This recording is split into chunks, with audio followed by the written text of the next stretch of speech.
On December 12th, the PC version of Detroit Become Human will be released, so we decided to make a video about it. During the game, in the role of the androids, we could perform a scan of the environment. Today we recreated this effect on Unity.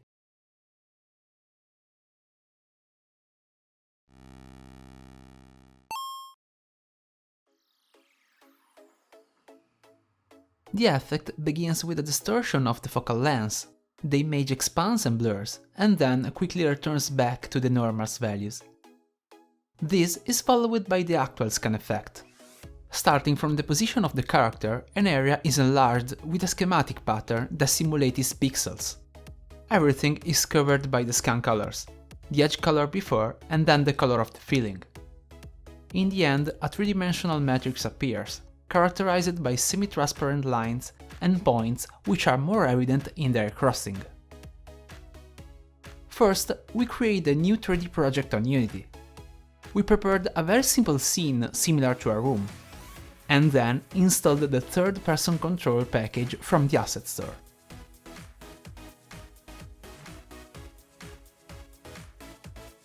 We have distorted the lens using the post-purchase package. To the profile, we added the lens distortion, and by increasing the intensity, we obtain a barrel distortion. To blur the image instead, we added the depth of field module and lowered the focus distance. With a coroutine, we animated the two values until they were brought back to their initial value.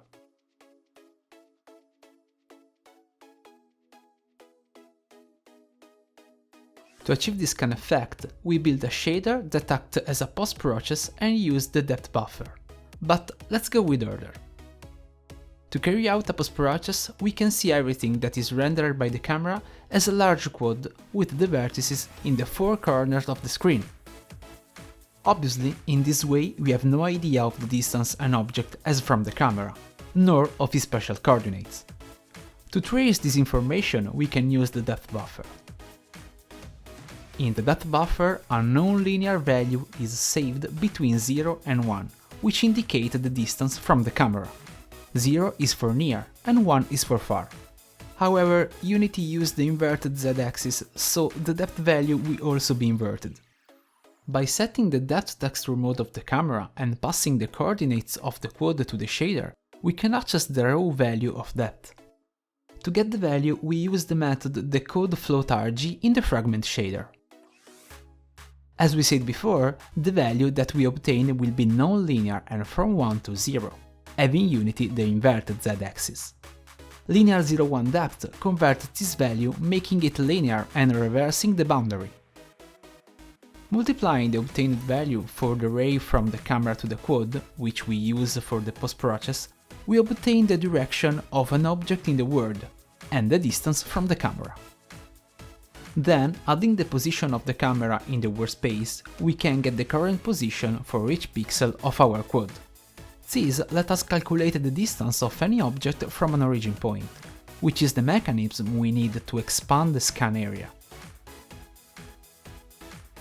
We assign to the scan material an origin point that is the position of the player, two distances that we constantly update, and the thickness. We calculate the two distances in a coroutine. We need them to draw two rectangles that expand alternately in order to make the pixelated effect while the area widens. We filled that inside of the two rectangles with a third darker color. The color of each pixel is multiplied depending on its distance by 1 or by the color of the scanner.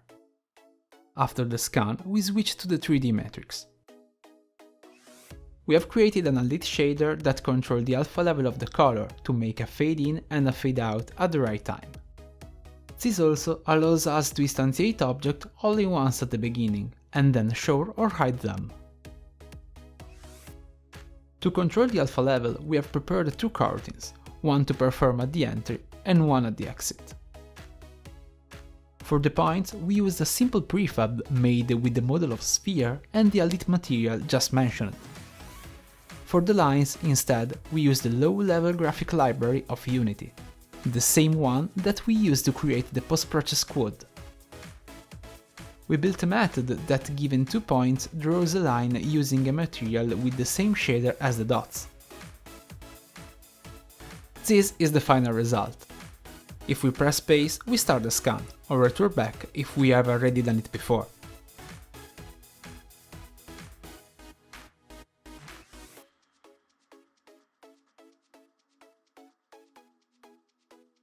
You can find the entire project on our GitHub, the link is in the description. Gradually, we'll also add all the old projects that we made. Let us know what other effect would you like to see realized. Don't forget to subscribe and follow us on the other socials. See you next time, cheers!